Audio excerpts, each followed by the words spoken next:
سلام بینندگان عزیز، نوید بامدادی است از رادیو آزادی تقدیم شما. امروز دوشنبه 27 ایول و ساعت به وقت شهر پراگ 7 صبح. من عبدالله اشرف هستم و در چند دقیقه دیگر شما را با خبرهای آخرین تاجیکستان و جهان آشنا می‌سازم. تاجیکستان جانب روسیه را آگاه کرده است که آماده است پروازهای بین‌المللی را از سر بگیرد. روز 22 ایول چنین درخواست تاجیکستان به روسیه فرستاده شده است.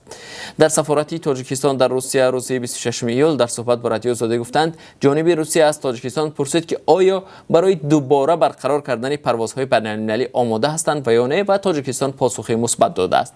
امام‌الدین ستاری سفیر تاجیکستان در روسیه در صحبت با رادیو آزادی گفت ما به روسیه مراجعه کردیم که تاجیکستان با رعایت همه طلبات‌های سانیتاری و اپیدمیولوژی آماده است که حریم هوایی را برای پروازهای بین‌المللی باز کند. ما حالا انتظار پاسخ جانب روسیه هستیم. احتمال روزهای نزدیک روسیه به ما پاسخ مثبت می‌دهد، افزود سفیر.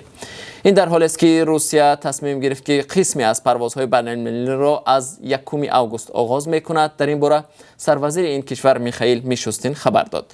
نخستین پروازها از فرودگاه‌های مسکو، شهر سنت پترزبورگ، راستوف با بریتانیا، ترکیه و تانزانیا برقرار خواهند شد. چند روز قبل حکومت روسیه اعلان کرد که موافق معیارهای نو با کشورهایی که در 14 شبانه روز اخیر به حساب میانه کمتر از 40 حالت بیماری کووید 19 بر سر 100,000 اهالی دارند پروازهای بین‌المللی را برقرار می‌کند. روسیه همچنان سرعت افزایش سرایت‌یابی شهروندان به کووید 19 را به اینابت می‌گیرد که کمتر از 1% در یک شبانه روز اخیر باید باشد. بنابر آمار رسمی که مقامات تندرستی تاجیکستان اعلان می‌کنند میزان سرایت‌یابی به کووید 19 در کشور از این چینک پایان‌تر است. شرایط تاجیکستان به این شرط روسیه موافق است ولی هنوز درباره آغاز پروازهای بین‌المللی میان دو کشور خبری نیست. پرواز هواپیماها میان تاجیکستان و روسیه از 20 مارس این جانب قطع شده است و این حالت بحران بی‌سابقه نقلیاتی را به وجود آورد. صدها مهاجر کره تاجیک در روسیه درماندند. تاجیکستان برای بازگردان شهروندانش پروازهای چارتری تشکیل کرد اما آن برای همه خواهشمندان کافی نیست. وزارت تندرستی و حفظ اجتماعی اهالی تاجیکستان آمار نوی گرفتاری کرونا ویروس نو را نشر کرد. بنابر آن شماره بیماران تا 26 ایول به 7192 نفر رسیده است. در یک شبانه روز اخیر بیماری 42 نفر دیگر تصدیق شده است. به اطلاع رسمی تقریبا 6000 کس و یا 83% بیماران صحت شده 59 نفر جان باختند. دفتر مطبوعات وزارت تندرستی تاجیکستان در خبرنامه رسمی روز یکشنبه گفت در شبانه روز اخیر 101 گمانبر به بیماری همگیر زیر نظارت طبیبان قرار داشته 64 نفر بعد از معالجه به خانه‌هایشان جواب شدند. در فهرست غیر رسمی قربانیان احتمالی کووید 19 و التهاب شش تا 22 ایول نام بیش از 440 نفر را درج کردند. مقامات میگویند حالا وضع وابسته به کرونا ویروس در کشور معتدل است و در 85 بیمارستان زیاده از 7500 پزشک و 25000 کارمندان میانه تیپ برای مقابله با ویروس نو آماده‌اند. بیننده ارجمند حالا رو میاریم به چند خبر از خارجی تاجیکستان. امریکا کنسولگریش را در شهر چندوی چین بست و بعد دیپلمات‌هایش امر داد که این شهر را ترک کنند. حکومت چین در پاسخ به بستن کنسولگری این کشور در شهر هیوستن از امریکا خواست که این دفتر بزرگ دیپلماتیش را در چندو بندد. تلویزیون دولتی چین گزارش ویدیویی را نشان داد که در آن دیده می شود صبح بر وقت پرچم امریکا را در کنسولگری پایین می‌آورند و کارمندانش سعی دارند پیش از مهلت معین شده بینای کنسولگری را خالی کنند. وزارت امور خارجه امریکا از دستور چین برای بستن نمایندگی دیپلماتیش اظهار تأسف کرد و گفت کنسولگری در جنوب و غرب چین برای 35 سال مرکز مناسبت ما با مردم غرب چین از جمله تیبت بود. روز یکشنبه ساکنان شهر در نزد کنسولگری با پرچم‌های چین جمع آمده سلفی می‌گرفتند. بعد آنکه امریکا دستور بستن کنسولگری چین در هیوستن را داد، دیپلمات‌های چینی آنجا را روز 24 اپریل ترک کردند. مایک پامپئو وزیر امور خارجه آمریکا گفت که چین اینجا را برای جاسوسی و دزدی مالکیت ذهنی استفاده می کند. وزارت امور خارجه چین گفت که بستن کنسولگری آمریکا در چنگدو پاسخ قانونی و ضروری به اقدام‌های ناحق آمریکا بود. ماجراهای افزاینده بین واشنگتن و پکین بعد بستن کنسولگری‌ها دیگر باره بدتر شد. حکومت قرقیزستان 30 ایول را به یاد قربانیان بیماری کووید 19 روزی ماتم ملی اعلان کرد. در این باره سارانبای جیمبکوف رئیس جمهوری قرقیزستان روز 25 ایول در صحبت با بیرینچی رادیو خبر داد. وی گفت 31 ایول عید قربان است و 30 ایول در سراسر کشور روز ماتم ملی برگزار می شود. در این باره فرمان دخلدار صادر خواهد شد. بار دیگر به خانواده های هموطنان هلاک شده اظهار همدردی می کنم. کرونا ویروس نو در قرقیزستان به زیاده از 32,000 کس سرایت کرده باعث مرگ بیش از 1270 نفر شده است.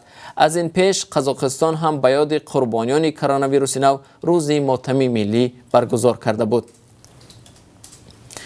بنابر یک گزارش سازمان ملل بیشتر از 6,000 افراطگرای پاکستانی در افغانستان پناه میبرند. در گزارشی که هفته گذشته نشر شد آمده است که اکثر این افراطگرایان اعضای تحریک طالبان هستند که پاکستان فعالیت آن را منع کرده است. اعضای این گروه اکثرا نظامیان و مردم آسایشته در پاکستان را هدف میگیرند. بر اساس گزارش تحریک طالبان با حلقه گروهی به نام دولت اسلامی در پاکستان ارتباط دارد. بعضی از اعضای تحریک طالبان تا کنون با گروه دولت اسلامی پیوستند که در شرق افغانستان قرارگاه دارند. حکومت افغانستان به درخواست خبرگزاری اسوسییتد پرس برای شرح این مسئله تاکنون پاسخ نداده است. گزارش مذکور را تعدادی از کارشناسان سازمان ملل تهیه کردند که به تحقیق گروه‌های تروریستی و بستن راه‌های سرمایه‌گذاری آنها مشغولند. و رو می‌آوریم دوباره به خبرهای تاجیکستان. ریاست بهداشت زمین و آبیاری در ختلان شرکت کشاورزی مرادعلی علی مردانوف سابق رئیس بانک ملی و حالا رهبر اگرو اینوست بانک را به دادگاه می‌کشد. شمس‌الدین گدایف معاون ریاست بهداشت زمین و آبیاری میگوید که کارمندان شرکت منسوب به علی مردان از پرداخت پول استفاده آب سرکشی می‌کنند و به آنها اعتبار نمی‌دهند. این نکته را ضمن نشست خبری ذکر کرده این منصبدار گفت که شرکت برکت جامع زیاده از 800,000 سومانی قرض آب را نسپرده است که بنابراین آنها به دادگاه مراجعت کردند. مراجعت برای برگرداندن پول استفاده آب به دادگاه اقتصادی ولایت ختلان رسیده است. موقع مسئولان شرکت برکت جامع و خود جناب علی مردان هنوز در این رابطه معلوم نیست. این شرکت تنها در ناحیه جامع 800 هکتار زمین کشاورزی و حوضهای ماهی دارد.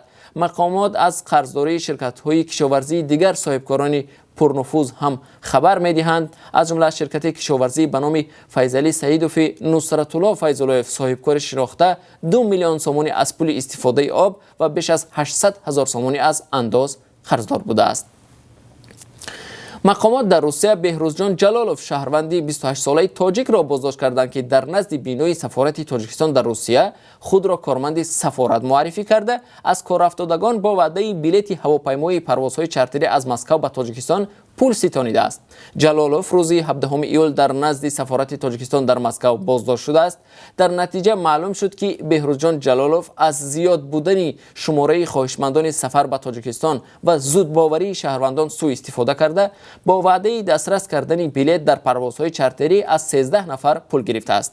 او با این مقصد از هر نفر از 25 تا 100,000 روبل روسی ستانیده است و در مجموع 490,000 روبل به دست آورده است. کردار جلالوف از سوی کارمندان بخش امنیتی سفارت تاجیکستان در مسکو آشکار شد. مقامات او را به مردم فریبی و قلابی عیبدار نموده برای چاره‌اندیشی در نسبتش به دست مقامات حفظ حقوق روسیه سپاریدند. نظر خود جلالوف در این رابطه هنوز دسترس نیست. لیگ فوتبال تاجیکستان سنه برگزاری بازی‌های یک هشت فینال جام کشور را تصدیق کرد. بازی‌ها روزهای 1 و 3 آگوست با اشتراک 10 دسته لیگ عالی و 6 دسته لیگ اول برگزار می‌شوند.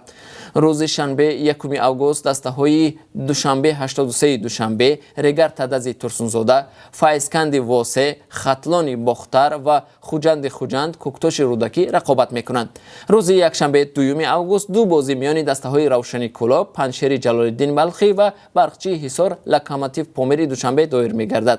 بازی‌های آخرین یک هشت فینالی روز دوشنبه 3 آگوست صورت می‌گیرند. در این روز دسته‌های روشن ظفرآباد، اسخطه خوجند و استقلال دوشنبه ماهری یاوان وارد رقابت می‌شوند.